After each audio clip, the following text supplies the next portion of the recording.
Сәлем достар, бүгін мен сіздермен бірге тағы да орынбасар Маулида. Бүгін мен сіздермен бірге өте дәмді болып шығатын кекстің рецептісін ұсынамын. Ол үшін бізге 2 жұмыртқа,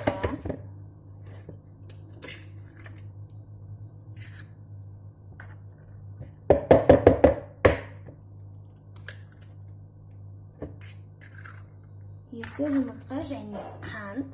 Мен қантты бұларды қанша граммнан қосатынын қазір описанияда қалдыратын боламын. Бұл екеуін миксермен араластырып аламыз. Егер сіздерде миксер жоқ болса, ешқандай да қорқып қажет емес. Венчикпен араластырсаңыздар болады. Венчикпен бірақ көп уақыт алады.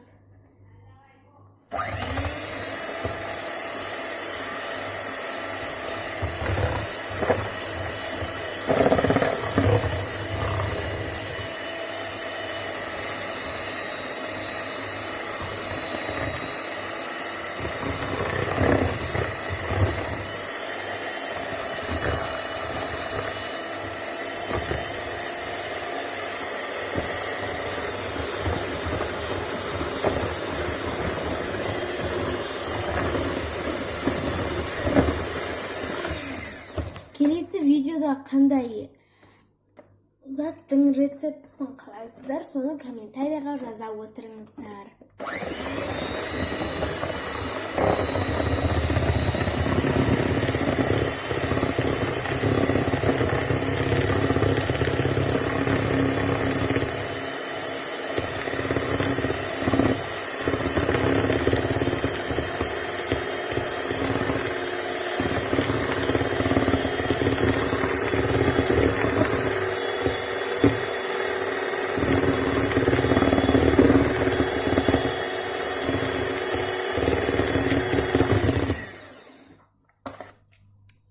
Не осылай әппақ болып шығу керек.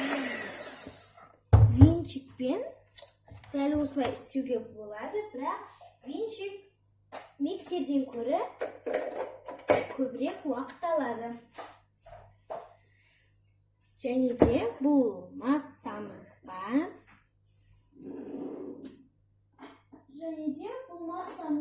енді ерітілген майды құямыз. Бұның барлығын қанша грамм қосу керек екенін жаңағы айтып өткенімдей описанияға қалдыратын боламын. Сарма қосылғаннан кейін миксермен араластырып, қажет емес қолмен араластырсаңыздар да болады.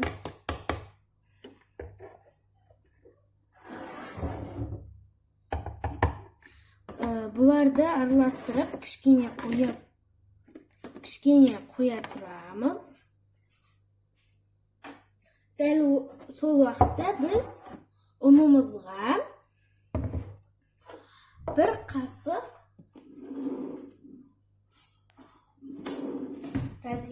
қопсытқышымызды немесе сода салсақ болады. Егер сіздерде қопсытқыш болмаса, мен ұнды алдын ала електен өткізіп алдым. Он мен қопсытқышты міндетті түрде араластыруларыңыз қажет. Сол кезде кекстер өте әдемі болып көтеріледі.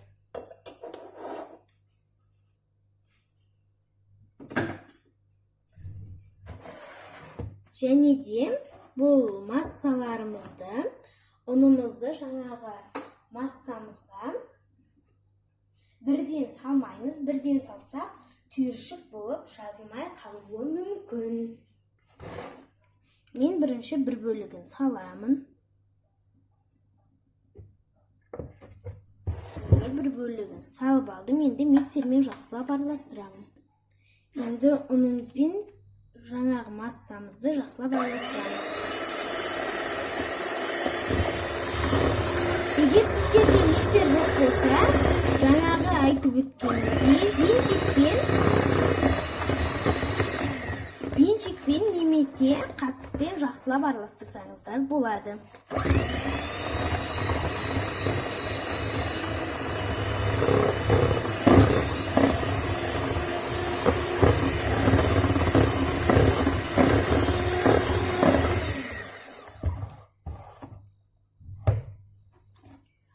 Ұнымның екінші бөлігін саламын.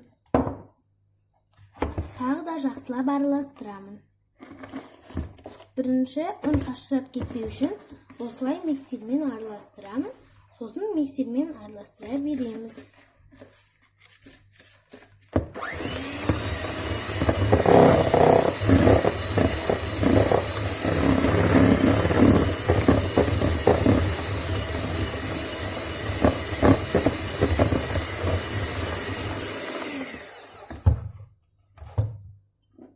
Және үшінші бөлікті саламыз. Мен қазір бұларды қанша қосу екенін описанияда қалдырамын. Егер сіздерде ұнды дәлмен қосқандай, яғни сол граммен салсаңыздар да қою болмай жатса, ондай болса, ұнды қайтадан қосу керек. Бірақ қатты қою болмауы керек.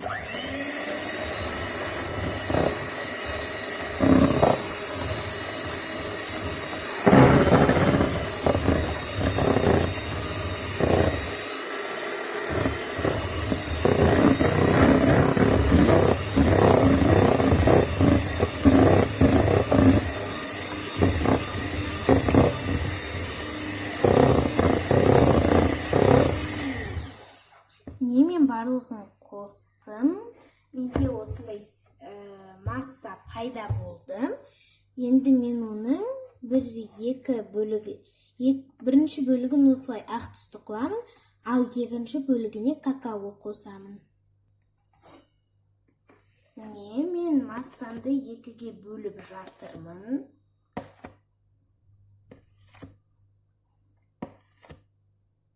Егер сіздерде арнайы кондитерский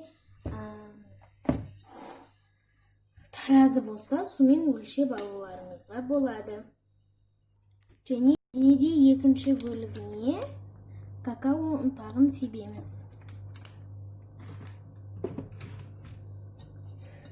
Миксермен араластырғыларыңыз келсе, миксермен араластыруға болады, бірақ мен қасықпен араластыра беремін.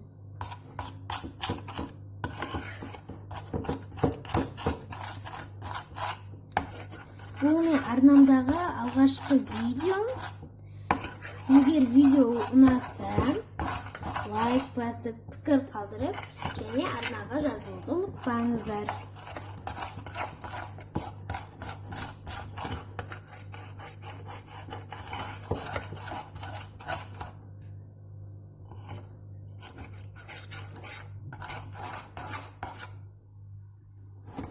Және де келесі видеода қандай нәрсенің рецептісін қалайсыздар, соны пікірге жаза отырыңыздар.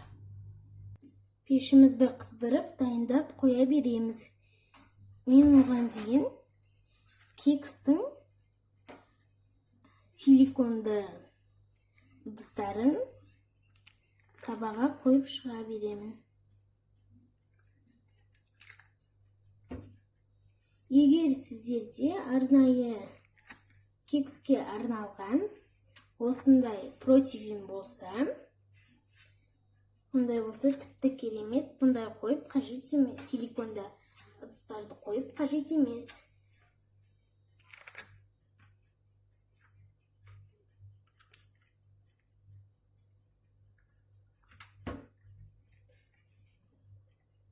Енді дайындап алған сместерімізді ыдыстарға құйып шығамыз. Кекстің ыдыстарын қатты толтырып қажет емес, себебі құрамында қопсытқыш бар. Қопсытқыш көтеріледі. Егер қатты толтырып салсаңыздар, қопсытқышпен көтерілгенде сыртқа ағып кетуі мүмкін. Менде мына қасықпен 3 қасық болды. Осылай. Қалғандарына да салып шығамыз.